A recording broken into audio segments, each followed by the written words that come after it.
बिस्मिल्लाहिर्रहमानिर्रहीम। Rise word के इस प्लेटफॉर्म से आज के लेक्चर में आप सबको खुशामदीद। हमारा आज का लेक्चर थोड़ा सा डिफरेंट इन द सेंस कि ये हमारे रूटीन के, तजर्बे के या लर्निंग के या यूसेज के बिल्कुल ख़िलाफ़ होगा। हमारा आज का लेक्चर एडजेक्टिव से मुतल्लिक है एक ख़ास अंदाज में।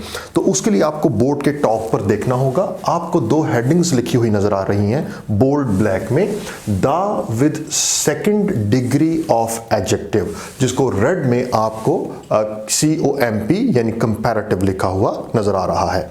यानी आप सेकेंड डिग्री के साथ दा यूज करेंगे और कब यूज करेंगे।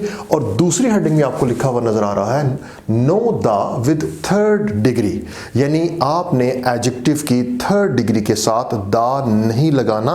किस सूरत में? चलिए, तो आपकी स्क्रीन के जो राइट साइड वाला पोर्शन है, आज हम यहां से स्टार्ट लेंगे और फिर हम मूव करेंगे अपने लेफ्ट हैंड साइड वाले पार्ट के ऊपर। आप जब भी third degree of adjective use करते हैं, आपके नॉर्मल एक्सपीरियंस में है कि आप उस एडजेक्टिव के साथ दा लगाते हैं। मसलन Ahmad is the tallest boy in the class, तो पूरी क्लास का कंपैरिजन हो रहा है, वहां पर आपने थर्ड डिग्री टॉलेस्ट यूज की और उसके साथ आपने दा लगा दिया, और यही बिल्कुल हक बजानिब भी है। अब आप इसको यूं देखिए कि यहां पर आपको दो रूल्स ऐसे नजर आएंगे कि आप third degree of adjective use भी करेंगे, स्टिल उसके साथ दा लगाना गलत होगा। इस बात पे आपने फोकस करना है, यानी दा आपने नहीं लगाना। तो वो कौन से दो केसेस हैं? Number 1, When you mean high ratio, यानी जब आप एडजेक्टिव की थर्ड डिग्री इस्तेमाल करें लेकिन आप कोई कंपैरिजन नहीं कर रहे, बट आप किसी चीज की हाईएस्ट या लोएस्ट रेशो, तनासुब, मिकदार या ज्यादातर का तासुर देना चाह रहे हैं। एग्जाम्पल से आपको ये बात अच्छे से क्लियर हो जाएगी।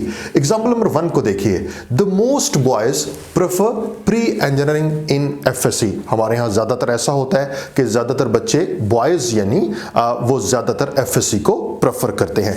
यहां पर आपने थर्ड डिग्री यूज की मोस्ट और आपने साथ यूज कर दिया दा, जबकि आप कोई कंपैरिजन नहीं कर रहे बल्कि आप ये तासुर देना चाह रहे हैं कि ज्यादातर केसेस में ऐसा होता है, ज्यादातर बच्चे जो है ये ऑप्ट करते हैं FSC को प्री इंजीनियरिंग में।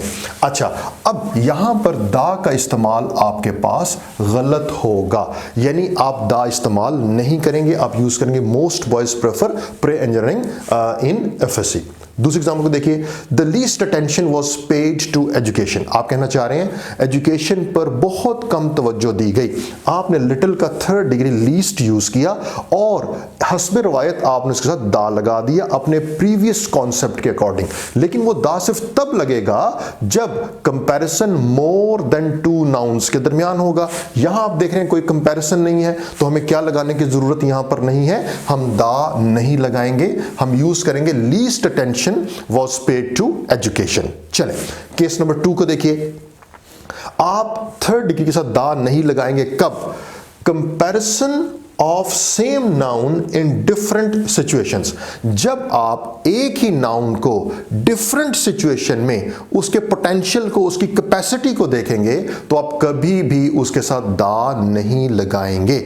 इस नुक्ते की समझ आपको इस एग्जाम्पल से आएगी। मसलन देखिए, टी इज द बेस्ट, हमने गुड का थर्ड डिग्री यूज किया बेस्ट, व्हेन ड्रंक हॉट, यानी अब टी की हॉटनेस के डिफरेंट लेवल हो सकते हैं। It can be lukewarm, it can be semi hot, it can be cold, it can be very hot. तो चाय यानी एक नाउन है, इसकी जो क्वालिटी है हॉट होना, उसके डिफरेंट लेवल्स हैं, तो वो आपको बेहतरीन परफॉर्म करेगी अपने जायके के एतबार से when you drink it hot. तो मतलब है कि आप एक ही चीज का कंपैरिजन कर रहे हैं, उसकी हाईएस्ट क्वालिटी बता रहे हैं एक खास सिचुएशन में। तो जब आप एक ही नाउन को डिफरेंट सिचुएशंस में डील करते हुए third degree of adjective use करेंगे तो आप कभी भी उसके साथ दा नहीं लगाएंगे।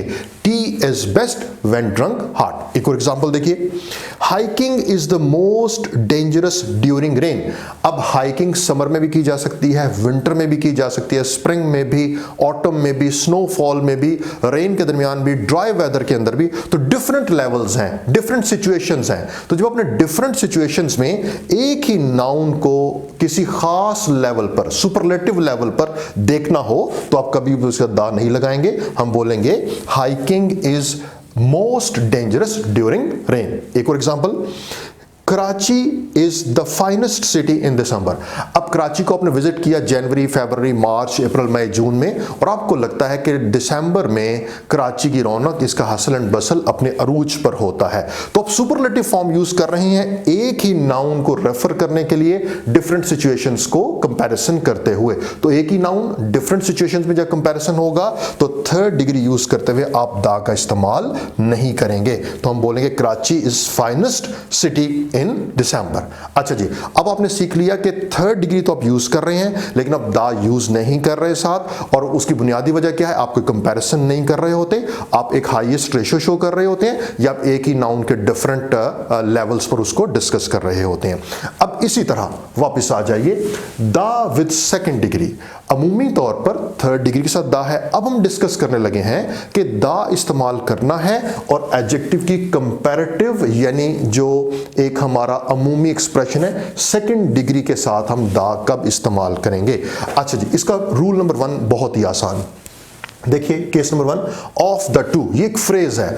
अगर आपके सेंटेंस में एक फ्रेज आ रही है ऑफ द टू, ये एक्सप्रेशन आ रहा है, तो आपने नंबर 1 सेकंड डिग्री यूज करनी है और उसके साथ आपने द यूज करना है। देखिए, gym is faster of the two athletes, ये फ्रेज आ गई आपके पास ऑफ द टू।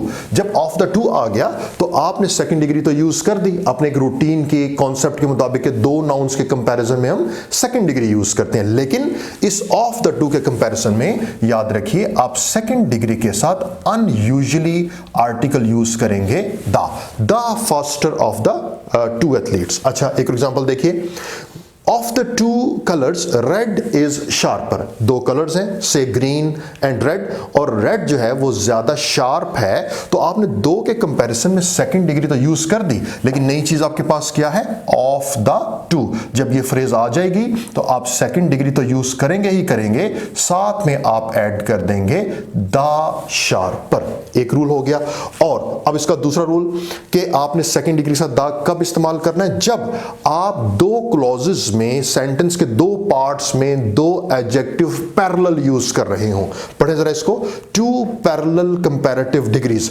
जब आप दो डिग्रीज सेंटेंस के दो पार्ट्स में यूज कर रहे होंगे, जिसको उर्दू में समझने के लिए हम आसानी के लिए कह सकते हैं जितना और उतना, यानी दो कंपैरिजन हो रहे हैं, जितना ये काम होगा उतना ये काम होगा, जितना ये बुरा उतना ये अच्छा, या जितना ये अच्छा उतना ये बुरा, वगैरह वगैरह। तो एग्जांपल से आपको समझ में आएगी। तो मैंने क्या बोला, जब दो क्लॉजेस में या सेंटेंस के दो पार्ट्स में आप दो सेकंड डिग्रीज यूज कर रहे होते हैं तो दोनों के साथ आप द यूज करेंगे। चलें एग्जांपल देखिए, higher the goal longer the effort. क्या कहना चाह रहे हैं? जितना आपकी मंजिल बुलंद होगी आपको एफर्ट उतनी ही तवील करनी पड़ेगी। दो सेकंड डिग्रीज आ गए, एक आपके पास हायर आ गया और एक आपके पास लॉन्गर आ गया। अब देखिए, दो पैरेलल सेकंड डिग्री सेंटेंस के दो डिफरेंट पार्ट्स के अंदर, ये कॉमा इन दोनों को अलग कर रहा है, तो आपको दोनों के साथ क्या लगाना पड़ेगा? द हायर द गोल, और यहां भी आप यूज करोगे द लॉन्गर द एफर्ट। उतना, जितना गोल बुलंद होगा उतनी एफर्ट तवील होती चली जाएगी। Example number 2, faster we run, हम जितना तेज भागेंगे बेटर इट इज, उतना बेहतर होगा। गुड का सेकंड हम बेटर आ गया और फास्ट से फास्टर, दो पैरेलल डिग्रीज आ गई, तो आपको दोनों के साथ लगाना पड़ेगा द फास्टर वी रन, और यहां पर आप यूज करोगे द बेटर इट इज। अच्छा, एक थर्ड एग्जांपल हमारे लिए थोड़ा अनयूजुअल स्ट्रक्चर है कि इस तरह के सेंटेंस नॉर्मली आपके एक्सपीरियंस में नहीं होते। सूनर बेटर, अब इसकी ट्रांसलेशन क्या बनेगी कि जितना जल्दी करोगे उतना बेहतर होगा। सून का सेकंड डिग्री सूनर आपके पास आ गया और गुड का सेकंड डिग्री आपके पास बेटर आ गया, तो एक्सप्रेशन क्या बनेगा आपके पास? द सूनर, और साथ बन जाएगा आपके पास द बेटर। जितना जल्दी करोगे उतना बेहतर होगा। लेकिन जनाब, ये था हमारा आज का लेक्चर। अंटिल नेक्स्ट लेक्चर, अल्लाह हाफिज।